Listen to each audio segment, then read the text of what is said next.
The vibe's just different. That's It it. is.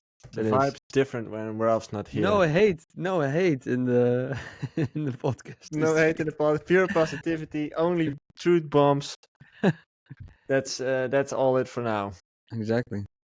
Let me Welcome back, everyone. I guess. let me quickly drop all the messages that were live. I need to grab that link. I can't really do that up front. Oh, the live link. Yeah, from YouTube. YouTube. YouTube. Everybody, we're missing Ralph. Up until 1 minute ago, Joey and I thought that Ralph was going to be joining us, but apparently he's in Ibiza. He just landed So, in Ibiza. and he told everyone he had a podcast, including us, but he didn't say, I won't make time in Ibiza for the podcast. So I'm a bit disappointed.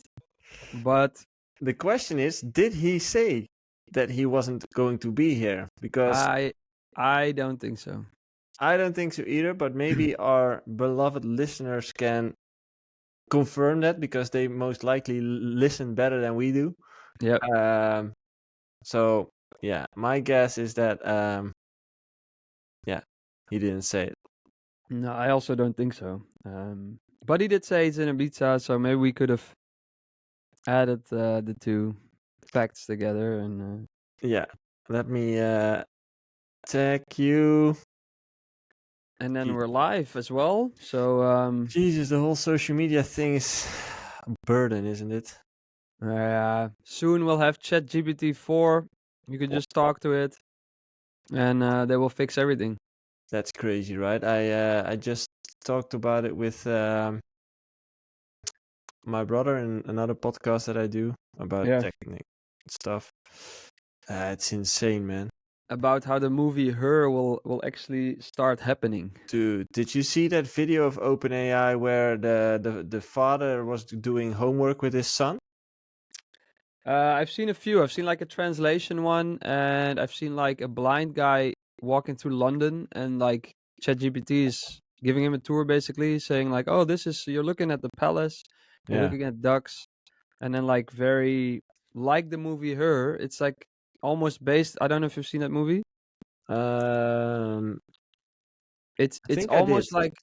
like it's based on that because it's also it's a story about a guy who is that Joaquin Neiman is his name, I think, who also plays the Joker. That's the actor's name, right? I think. Oh, Joaquin Phoenix, of course. Joaquin Phoenix. Joachim. And he has an AI that he puts in on his ear, and then he falls in love with his AI, and she sounds just like a human, and he's just chatting to her all day. Yep. And then he's like, "Oh, I'm gonna show you this," and then he takes his little phone device, and it's a really cool movie. But it's like that's what it ChatGPT 4 But you know really what? sounds like. You know what the crazy thing is to me? Like the most intensive update they gave it is that like it now, because it has access to your camera and it can see the environment and stuff, and it can analyze what it sees and your face recognition, like it can read emotions and stuff. Yeah. And to me, if you think about psychology, if you think about coaching, for example, a big part of psychology, for people who don't know, or a big part of coaching, is actually reading body language. So slightly different changes within your body can tell a lot during a conversation. And it can happen within the face. It can happen with the way how you sit or how you move or intonations in your voice. It's so subtle. It's hard to notice. And that's what makes a good coach or a good psychologist, to be honest, if you're, it's my opinion. And of course the theory, but what makes the whole ChatGPT 4.0 thing so insane to me is that it can recognize body language and it can be so accurate, like much more accurate than a human being, I would say, because it can even if your body temperature would rise 0.01%, which we will never be able to notice, a machine can. It can, yeah, it's crazy. It's to me it's crazy because it's all data, Yep. which it's basically zeros and ones where the machine can see a pattern in very easily. It's so even with they see video, we see, oh, that's a face. They see, or they, whatever, It's sees zeros and pixels, ones. and it's like, hey, that's a black pixel, that's a Yeah. yellow pixel, and together those pixels make a face apparently. And then, like you said, all those subtle changes. It's crazy how the computer knows because yeah, I mean, and how fast has been going because I don't know if many people um I don't know how these things are called. CAPTCHAs, I think. If you're proving you're not a robot, they Yeah. ask you, "Hey, can you click the pictures that has a bus in it?" And you click the pictures that has a bus in it. That's then the computer checking, or the system, the program checking if you're a human, but also it's learning from you, like, oh, that's apparently what a bus looks like, and Yeah. doing that to millions and billions of photos. They learn from that data. Oh, this is apparently the data set that recognizes a face, You're and actually it's like, training an algorithm. That's what yeah, you're doing. Yeah. yeah, and Yeah. then It's yeah, it's insane. just But like there's still one thing to this whole AI thing, which is like, when are we going to accept? Because I think this will be the biggest hurdle, which is going to take the most time. When are we going to accept that we're going to be talking to an AI? So, for example, a psychologist, when are we comfortable with talking to an AI about yeah, our emotions and about our depression and burnouts? When are we comfortable to booking a flight using AI? When do we trust that everything will be fixed and arranged properly by booking my hairdresser through AI? Like, these things will take the most time to, in my opinion. yeah. I think that's a matter of AI has to build trust. So let's Yeah. say ChatGPT 4 brings out this software for everyone, and you're like, okay, now I'm going to implement it in my daily life. If you then book an appointment and it works, and you show up and you're actually in the system at the hairdresser, you're like, okay, well, now I trust it this far. Yeah, exactly. Um, So yeah, that will just be a matter of time, but also I think it can go quite quick. If it works well. If it works well, and if the AI is actually like, yeah, if you can actually communicate like we are doing now, then it's gonna go quick because then you can have a conversation like, hey, also that you say to your AI like, hey, you messed up, you know, Yeah. the booking is not in the system, whatever. It becomes back and forth, and that's I think is the big difference. I think that's what I think. Well, I believe that's the update they brought to 4.0 as well. Like, you can have a real, genuine conversation without latency, Yeah, and you can actually interrupt yeah, the AI bot. So during the crazy. conversation, you can just say like, "Hey, that's not what I meant." Like, and then it stops talking instead of before it used to finish the whole thing. Yeah, yeah, So it's a much more natural conversation. Also, the intone, like the tonations, as in the way yeah, yeah, yeah. how it talks, it's Yeah, it's like the movie Her. It's a bit flirtatious, and you're like, oh, I would like a companion like that.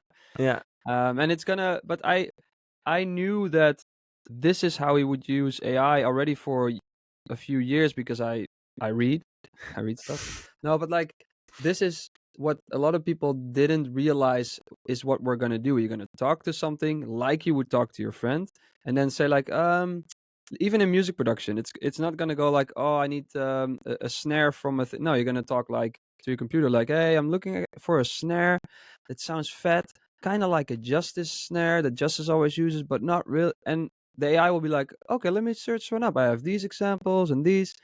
So it's gonna be like you're collabing Yeah. with your AI. It's gonna be amazing, I think. It's like an assistant, I would say. Yeah, yeah, Like a yeah. personal assistant who can Personal, help yeah, you, who can help you yeah. with like figuring out all the stuff you're not feeling to figure. Like, a guy was talking to me last week as well and said, like, if you think about how we use the internet, it's Mhm. super inefficient. Yep. Like, you're gonna have to type into Google which country, which I don't know, which town is the biggest town in the States. And then you have to go figure out like, okay, which town is it? Like, which page Uh-huh. is viable? Do they all have the same sources? Like, it's so time consuming, and AI does Yeah. all the things for you. Take take Google Maps. I Yeah. was in France last weekend, and we hired a car, and we were like, we want to drive along a nice coast road because we were going from Marseille to Saint Tropez. There's a beautiful coast road there.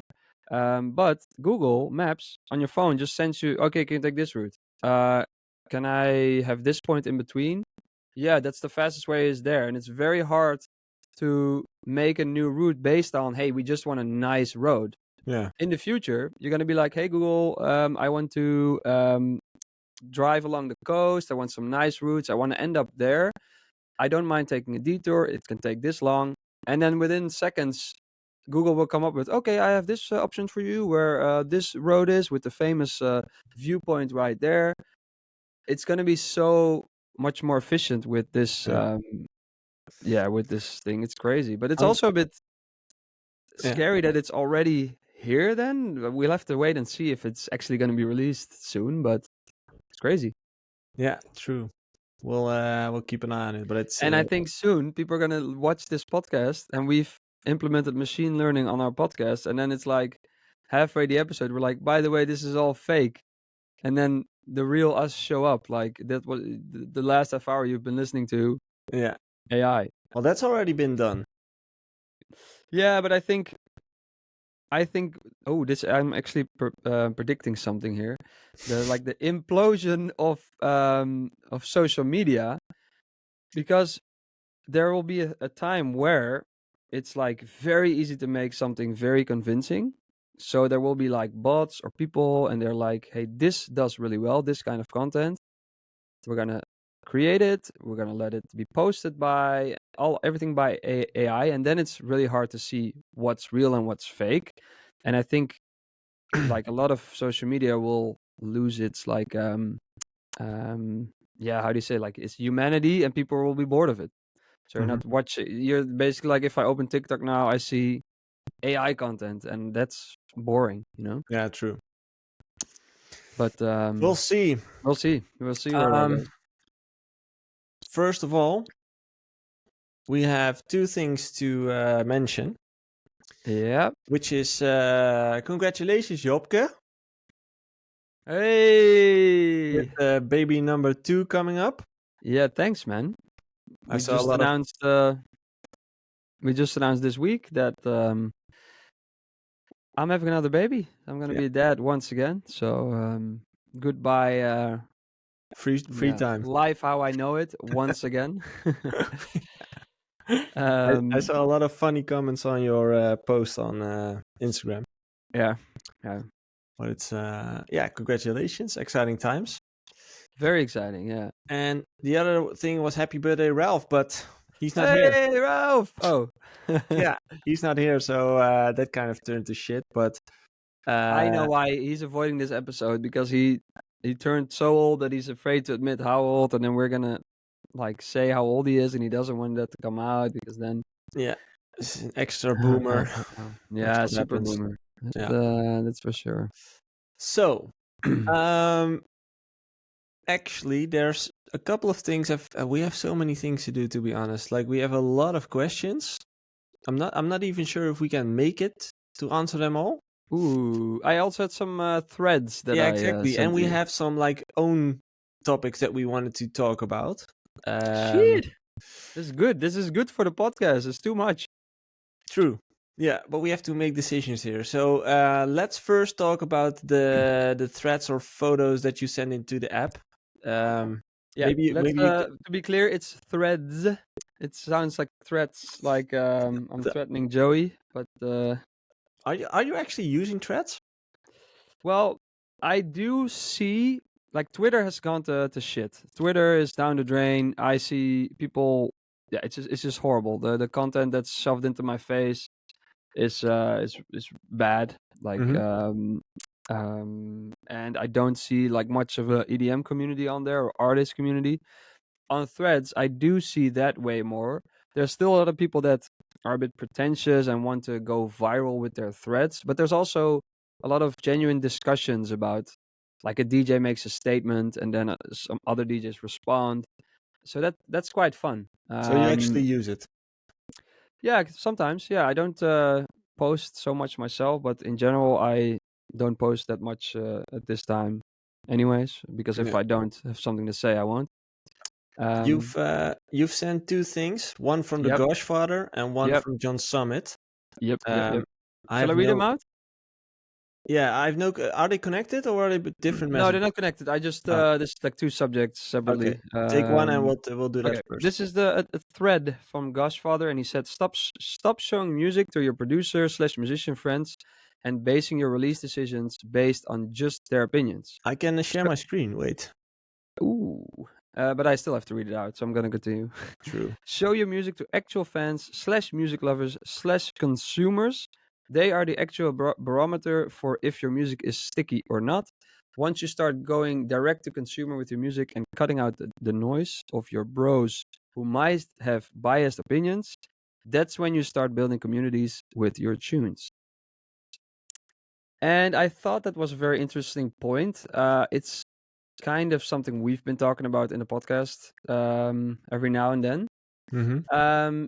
And I hope he means it to not literally stop showing your friends your music. But it is very interesting, and I think he has a good point with, hey, in the end, the consumer has to has to like it if you want your music to be successful. Yeah. So that's the guys, girls who you want to show, like, hey, this is my music. Do you guys vibe with it? Do you like it? And other producers can also sometimes be very, yeah, like, oh, I hear your kick isn't coming through. Like if I show something to Ralph, I will have a very like producer biased opinion, which doesn't answer my question if like, hey, is this a good song? Because sometimes you need someone to be like, oh, I love this melody and I love this, and That's so I technical feedback you get from him. yeah, technical feedback, or like Godfather says, biased. Like it has already an opinion based on a lot of knowledge of music. Mm-hmm. But sometimes you need someone with no knowledge and just a sense of, hey, I do like this and I don't like that. Like my girlfriend is very much like that. She likes something or she doesn't, and she has no explanation for it. Mm-hmm. So she will sometimes be with a track of mine, like, I really like this one, and then I'm like, yeah, I'm not sure. And she, even if she hears it then later, she's like, I still really like this one. You should do something with it. And she has no reason for it. She has no opinion really about how that track came to be. It's just, hey, I like it. I always say like people in front of you, as the DJ in the crowd, the crowd in front of you only cares about two things: can I dance on this, and can I sing along with this? Yeah. And that's kind of the only two things you have to worry about. And we worry about is wow, Wow. Someone's lights messing gone with my out. lights, I think. And we worry about, is it compressed well? How's the EQing? How's the limiting? But the audience doesn't know about those things. So Nope. they only think about, can I dance on this? Can I sing along with this? And that's about it. So don't worry too much about all the technical stuff, or at least it doesn't matter that much. Not as much as you think. Yeah. Yeah. And I think it's what, yeah, the only thing is he says, stop listening to your producer friends that are biased, maybe. But I don't think that's good either. I think still listen to them. Take as much feedback as you can, I'd say. I'd say if you have so much feedback, you kind of. This is what I always say. If I show my music to a big producer or a big label, the moment they give me feedback, I kind of know what I think more than I did before. So if a label says, hey, we don't like that part of your track, at that moment, either I feel like I agree, which then helps me figure out what was wrong with it, or I'm like, but I do like it and I'm going to keep it that way. So it gives you also showing your music gives you better guidance to what you yourself think. And I think that's worth a lot, actually. True. And then the other one, which was from John Summit. Johnny Summit. John Summit, he said, if we can pull it up. Yeah, there we go. Here we go. Someone tweeted, John Summit last year at Coco clears tonight by a mile, TikTok crowd overtaking. So someone was at the John Summit show and they said last year was way better. Now it's only TikTok crowd. John Summit then quotes that tweet and says, agreed, I want to retire and fuck off. I hate this shit. I'm so over it. I don't care about the money. I'd rather be an accountant by day and just play parties where people actually dance at night. There's two things I Quite, want to quite a want to talk. statement. Yeah, there's two things I want to talk about. One is like the TikTok crowd overtaking, which is a very interesting thing. Worth What talking what about. what will we define as a TikTok crowd though? I think people only filming and Mm. want to show that they're there instead of, hey, I want to dance, like actual dancing crowd. They want to be where the hype is now, and then next year they forgot about who John Summit is, or they don't even know who he is, but it's the big man. And then next year they're at some other concert Mhm. because they only follow the hype. I think that's what they mean. Okay. Quickly, I want to say to I also replied this to John Summit, but he probably didn't read it. But I'm like, be careful what you wish for. And then I say, wait, I'm gonna take my literal reply because I thought it was quite funny. Here we go. Oh, where is it? Or was it? It maybe was. This was maybe on Twitter. I think it was not on Threads. I'm still on Twitter apparently. Uh, Maybe you never replied. You oh, thought you replied. be careful. I said, be careful what you wish for. In other words, be grateful for what you do have, because I think, hey, dude, you do have a crowd, Yep. so don't say fuck off with this shit. And also the crowd is not. Yeah, maybe there's some people who are a TikTok crowd, if that is even a bad thing, but don't blame your whole crowd. That's what I also think. Mhm. So just be grateful. And also, also don't say you don't care about the money, because that's something only rich people say. LOL. That's just a statement I want to have made. Just if you have enough money, it's very easy to say, I don't care about the money. I do it for free. Yeah, because you're financially in a good place. Because you can. Yeah. Because you can. So please, John Summit, don't say those silly things. um, yeah, and I think he later he also came back to it, saying something like, "Yeah, I don't even know if I still agree with this tweet I made like the next day or something." So maybe he did see my tweet. I guess the management kicked in and said, "Dude, this is not the smartest thing to do." Yeah, maybe, but I think the main thing what I want to tell him or like people is like, hey man, be grateful for what you do have, even if you're a small DJ that starts out. If you're at a bar, like a shitty bar in your hometown, there's 20 people dancing, and you're like, this is shit, I want to have what Jay Hardway has.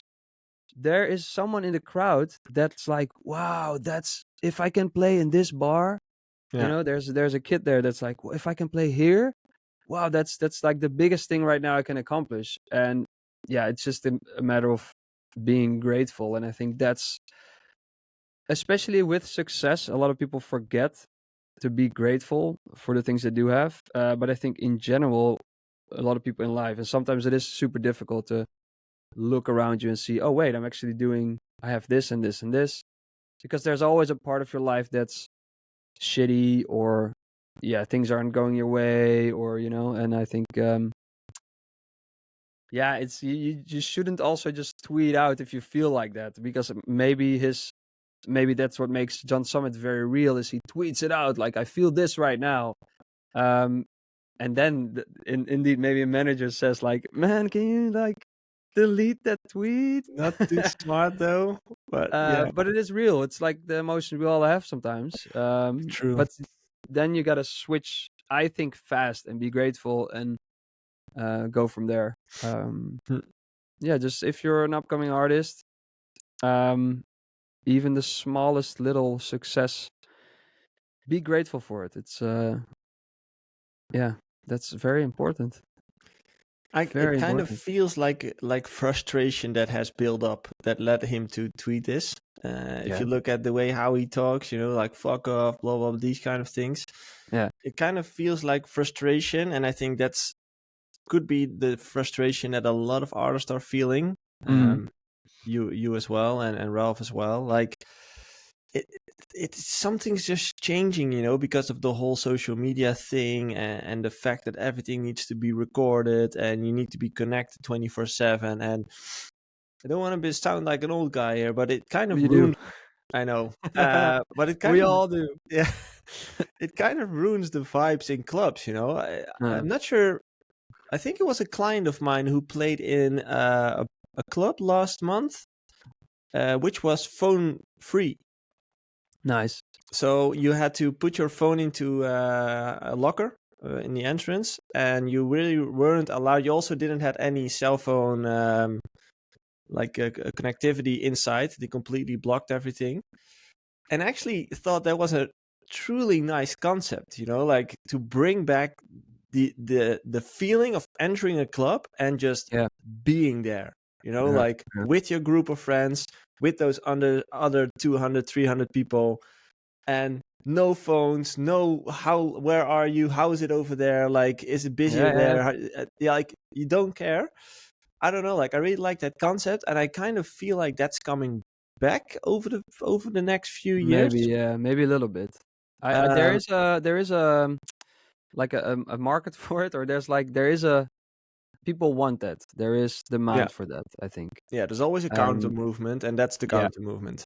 I think so. I I do would, think probably if you have a night where everybody's on their phone filming, that is very good for business. If you're a club and everybody's filming John Summit on the stage and yeah. they're posting it to their 100 followers, if you have 1,000 people doing that, boom, like It's free advertisement. yeah, it's exactly. So that's the only thing. It is good for business. So, Yeah, and I think John Summit, you should realize that also because that's where your high paychecks come from. yeah. Just saying it as a I mean, I've never been to his level when it comes to DJing, but I definitely can relate to a lot of aspects in as to my career. But I've always been very grateful for every single little, maybe stupid show that there's always something to be True. grateful for, I guess. But it's hard because you get used to things really quickly. You Yeah, I adapt. mean, he got used to having those sold out shows in 4 years. That's Yeah, I mean, that's impressive. it's hard, Yeah, and that's what I love about what we do at artist coaching as well. Like simply taking a moment every month to stand still and zoom out and have a different perspective on your career yeah, can help you to appreciate those things a lot more, because it's easy to take them for granted or to not realize the position that you're in. yeah. And sometimes to kind of step out and zoom out and look at things from a higher view, let's say, it can really help to get a different perspective on your own career and be more soft, you could say. Yeah, yeah, agreed. Um, Hello to everyone in the live stream. I see Sammy in there, Fresh Coast, Phil is here. What's up? We see you all. As mentioned before, we have a shitload of questions from the community. I'm hoping to answer a lot of them, but I'm not sure if we can do all of them. It's going good with the questions. I like it. Definitely, yeah. Let me see. Let's just dive into the community questions. For everyone who's new here, if you want to participate in the conversation and also send in your questions for us, you can join the Discord. The link is in the description of the YouTube stream or in the descriptions of the socials. And there's a section there called podcast questions, and you can just drop them there all week long. And right before the episode, I take those questions and we talk about it. So let's start off with the first one by Bit3 or Byte. I don't know how it's pronounced, but let's say Bit3. Jay, is there a way to finish music faster? Well, yes, go and finish that song that you've been putting aside for weeks. just do it. But how do you finish it faster? I mean, you got to think about it's never finished. That's one. It's very important to realize it's never going to be perfect. Finish it faster is work more on it. Spend more time on it. It's very simple. You have a track that needs to be finished. You need to spend time working on it. And know that not all your time spent working on a track will improve it. Sometimes you go back a few steps, like, oh, that version was actually better. Yeah, faster. Just spend as much time on it as you can. Maybe work with other producers that are your friends. Collab. So if you have a project, it's like, hey, I just made this amazing drop, but I don't have a break, and this week I have to work. I have stuff to do. Maybe there's a friend that's a producer that's like, hey, can you maybe make a break and we'll make it a collab. So Mhm. collabing is another way to get things done faster. Yeah, that's I think all I can say about that. I could add something to that, which is set a deadline. So work towards a deadline and demand from yourself like that the track's finished by then. So have the discipline to say like I'm gonna finish it in 5 days and it should be done by then. And another thing that can really help is get an external opinion from someone else. So if you kind of feel like the track's 80%, 90%, you might already be at 100. But since you're a perfectionist, you think it's 80%, but you already are at 100. So getting an external opinion from someone who also is a producer and knows what he's talking about and that you trust can really help to bring another perspective on the same track. So deadlines and getting an external opinion from someone. Yeah, good point. Renzo asks, by the way, Renzo is the community, how do you say that? Mod? Yeah, the moderator. Renzo. Hey, Renzo. And Renzo also creates the content that you see on socials. He cuts it out, and so that's Nice. Renzo. He does a great job. Yeah, he does. Great guy. He's from Amazing. Argentina. Well, amazing. Good to not meet you, but Renzo for the win. Amazing. He was wondering, how do you manage being away from home, family, friends when touring? I mean, that is always going to be difficult. You have to make a choice to leave your friends, family, to go and do your job. And I think how do you manage that? Um, it's difficult. You kind of have to weigh what is more important to you, in a way. So let's say I have a Friday night where a friend of mine celebrates his birthday, but then a show comes up, and I can do this show in China, which pays good money, and I can make a lot of content.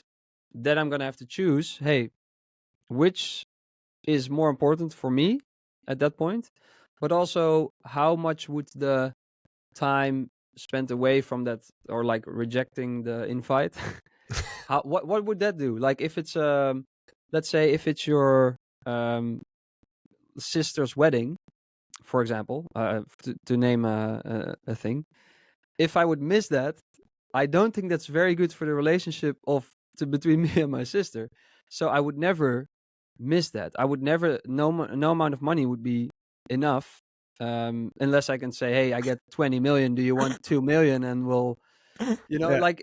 But I'll pay for your yeah, wedding. that's how you manage it. You make choices. You have to always negotiate. If you have a partner or kids, then you have to really negotiate about when are you going to be home, when are you not going to be home, because you also have to take care of your kids, um, and decide if it's worth it for you. So if you're going to be on the road 24/7, is it worth not having friendships at home? Yeah. Um, that's basically it's a very tough thing, especially saying no to money can be very difficult. Mhm. Um, because also sometimes there's just physically it's hard to do a certain tour and then the next week be on the other side of the world for a tour. You have to also question, hey, should I do that? Will my body manage that, or will I get panic attacks? It's yeah, you have to always take all that into account. Yeah. Um, but I guess, yeah, all I can say about that is hard, and you have to make choices there. And it It's means sometimes saying no to friends and family, and sometimes saying no to your career. it's always Yeah, about making decisions, I would say. You know, life itself is about making decisions. And every decision has an outcome and yeah, and you have to deal with that outcome. So the question becomes, are you willing and are you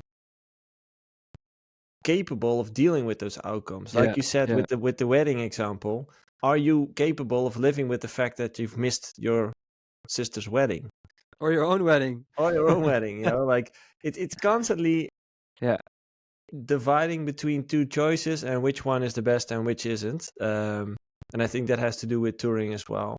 Do you also block like weeks or months that you kind of carve out for touring?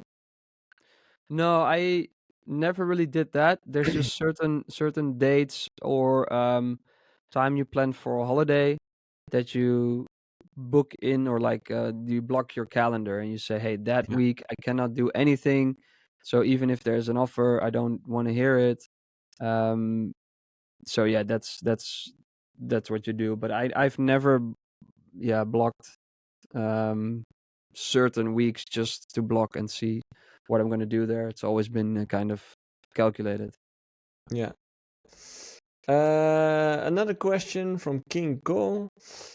If an established artist decides not to release a finished track, can he email it to big DJs who use ghost producers and offer them the track to release it under their name? Yes. Yeah? Why not? The answer is yes. Yeah. If you're not going to release it, then why not? Yeah. And how exactly does this work? I also see is part of the question. Either the artist directly, so you text them. Maybe you know the producers directly from that artist, so you text them or email. Or your management knows someone, or the label. So yeah, you reach out and you say, hey, I have this laying on the plank. Laying on the plank, yeah. We have I have this track. Are you interested in it?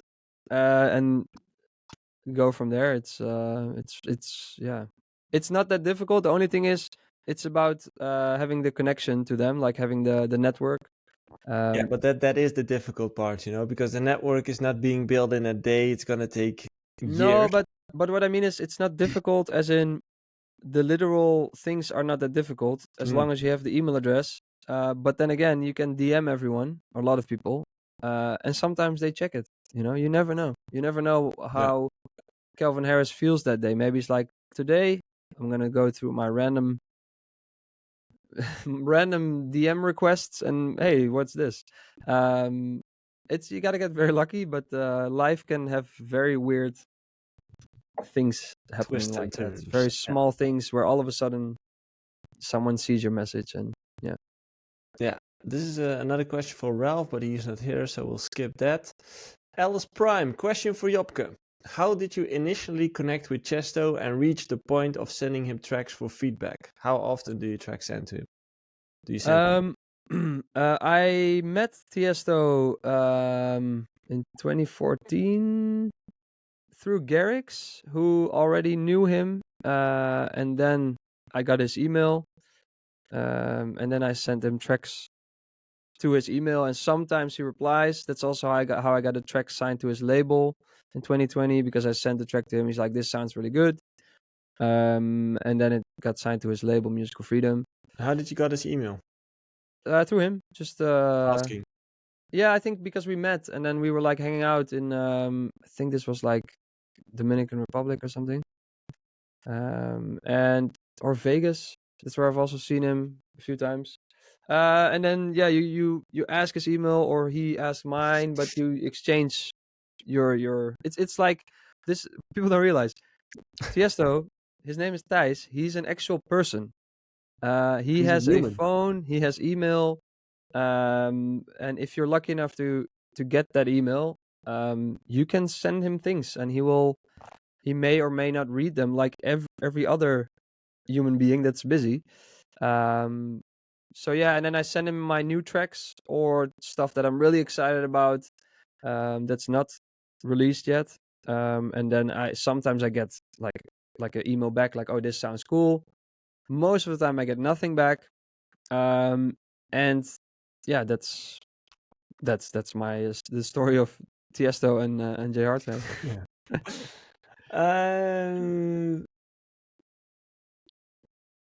Let's see. A few for Ralph. You have to skip those. Just Phil. If I have a track Oh, this is a kick in the nuts. If I have a track for a bigger artist, in this case Ralph, and I'm searching for a vocal and vocalist with an ID in mind.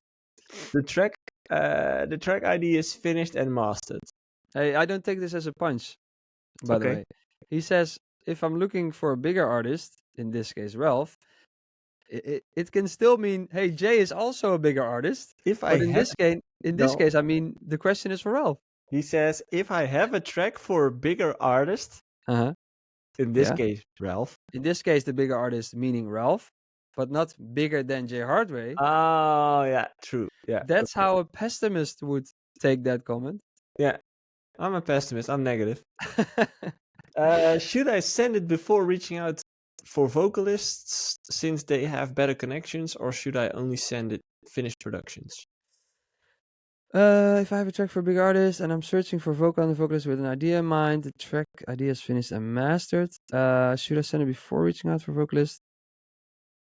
I don't really know what you mean, but I think you mean, should I send the instrumental to, let's say, bass checkers, a real big artist, not Jay Hardway. I think But yeah. what I see here is like, if I have a vocal idea in mind, that means that idea is still need to be explored. That's still part of the track that is clearly not finished. So you should work on that. You should work on that vocal idea, because that's a lot of vocal tracks really there. The vocal makes or breaks the track. So I think that's very important to first get that vocal nailed, because an instrumental track that really still needs a vocal, I mean, there's hundreds of them, and it's like, yeah, what are you gonna do? It sounds good, but so then you don't want to send it yet. If it's without that already a amazing track and you don't really know if you want a vocal on it or not, then you should send it, or you have no idea what to do with the vocal, you can send it. But the way you asked the question, just Phil or Azen, you have this vocal idea in mind, so explore that and make that happen before you send it, because that sounds to me like the track is not finished yet. Okay. I hope I answered that the way I hope he asked it the way that I think he meant it. Yeah, I think so. I'm not sure. I'm not sure either. I think you do, and No. otherwise we'll hear it. I Yeah. think he's in the. Oh yeah, he's in the stream. Yeah, he just said that's right.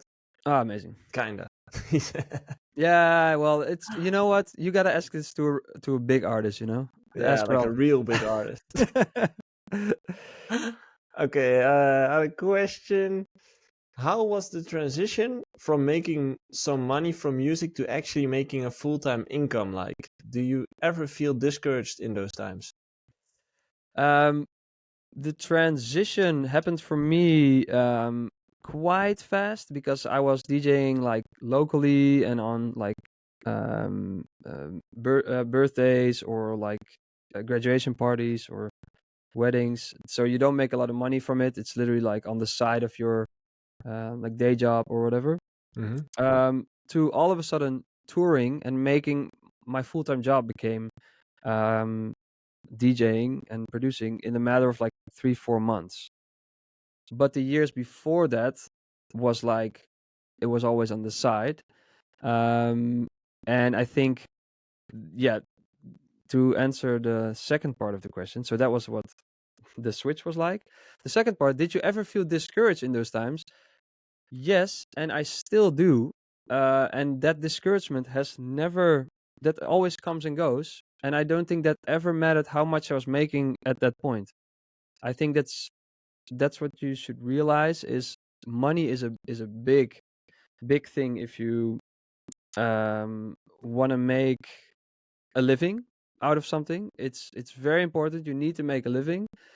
As soon as you make that living with it, the money is not the object anymore. There's other things in your way that are discouragements, and they don't feel different. So that's, yeah, I think that's very important to realize, those, the discouragement and the rejections and the things you go through in your career are always going to be difficult and discouraging. Yeah. That having said that, I think having a income with doing what you love is already such a. That's why I said the John Summit thing. I'm already realizing how special that is, and it can always. It's not like a. It's not a given, It's not a. It's not something that. You take for granted. I don't take that for granted at all. So, Yeah. but yeah, It- that discouragement is still real every now and then. yeah, More often than not, I guess. yeah, How do you because say? the Yeah, stakes get higher. The stakes get bigger, as in now you have something to lose. In the beginning, you didn't necessarily have something to lose, aside from the fact that you need to keep doing the job that you were doing. And now everything's kind of depending on it. Your house, your children, sorry, your wife, your pension. I don't know. Like everything's kind of depending on it, so the stakes become bigger. Yeah, I always say as well, like, it doesn't matter how big you get, as in you just get different problems. Yeah. It's not like you could solve some problems, but there's new problems along the way. More money, more problems. Yeah, And it's that is true, but the only thing that always should be mentioned there is if you have money, the biggest problem of all is out of the way at that point. yeah, So that's yeah. it's a security net. Huh? Yep. I think Uh, money is a very much a big problem for a lot of people, and then health, I think. So if you have those two, always count your blessings. yeah, but it's also like health should be your first one, right? Like if you're not even in good shape. Yeah, but on- if you can't eat, I mean, you know. Yeah, but I'm not sure if you necessarily need money for that. You can grow your own food, Yeah, but if you don't have a house and you live on the street and like, it's steal it. No, steal people. yeah, That's the advice. no, true. But the first, like, what? It's actually the Maslow pyramid. Do you know that? Yeah. I know that. Here he comes with the Oh, statistics. oh yes.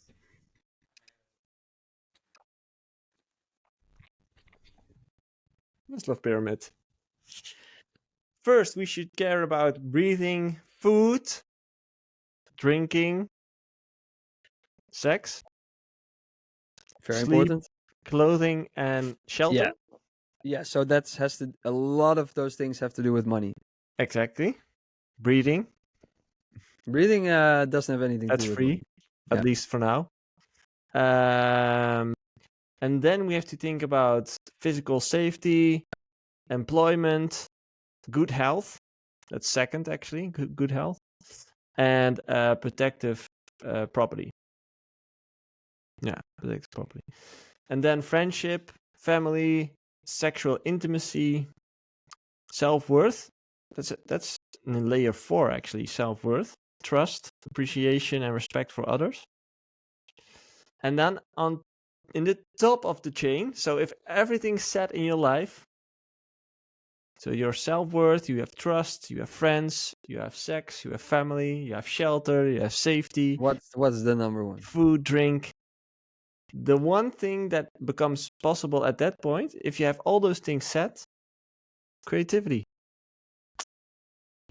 So Hey, imagine in what good of a life and how comfortable you kind of are if you're capable of being creative.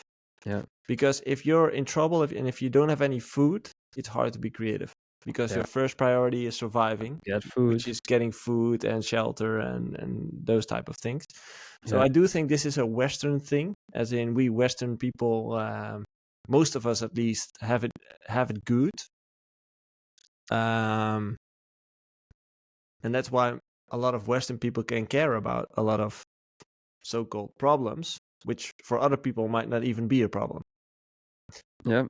So But it's also for people watching the Maslow pyramid, to say it simply, is it's 5 layers, and the bottom layer you need to get those layers that Joey's now showing if you're watching. So you need the bottom layer to also get like you first need, access to the layer above that. yeah, you kind of So you first need need to you check need all these food. things. Yeah. So you need food in order to live, so that you can go and get a job, like so on, and it kind of goes up like that.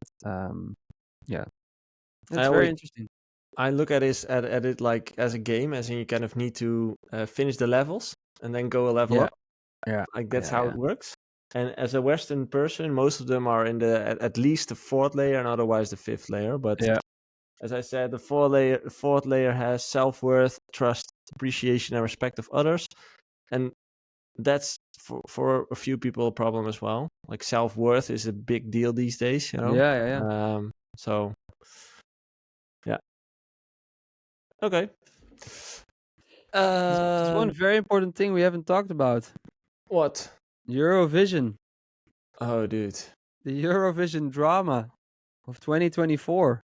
Yeah. So, quick note: we in the Netherlands have Joost Klein. a participant we've sent out called Joost Klein from Europapa,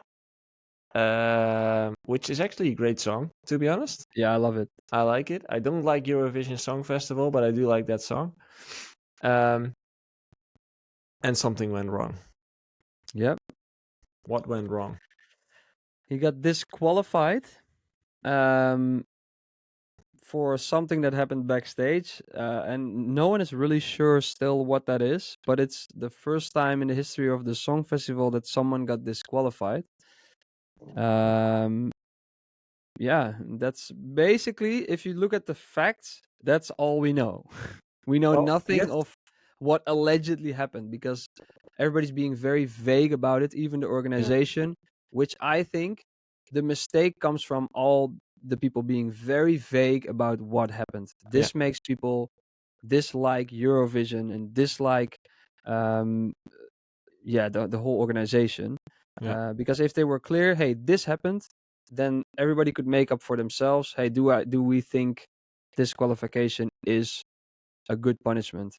Yeah. And now we're like, yeah, what happened? We don't know, but it's wrong. They disqualified him. Yeah, you can't say that. I So heard from what's the guy's name in the Netherlands? Like the Albert Verlinde. uh Um, he's like a famous gossip guy here in the Netherlands, and he told on national television yesterday like that Joost seemed to have destroyed the phone of the social media girl who was kind of filming backstage for social media, and he was yeah, done with that, so he kind of uh said like go away, and he pushed her or the phone or whatever, and it got destroyed. And that's it, yeah, yeah, allegedly. I'm not sure, but you know, to me, honestly, it's food for tinfoil hat people, because yeah. to be honest, he was a real he was like a real chance of getting number one. You know, like he's Mm-hmm. doing so well on social media. His following is getting so big. All of his videos went viral. Like you Yeah. can almost kind of claim that there's a bigger thing going on here. But Well, yeah, I think he and maybe his team did really underestimate how political those things get. yep, How political the music industry in general is. It is, you can, if you mess with the wrong person, they can actually do stuff like this because they don't like you. yeah, They can have a rule in place somewhere that then they can make you get disqualified, um, and maybe you rub them the wrong way.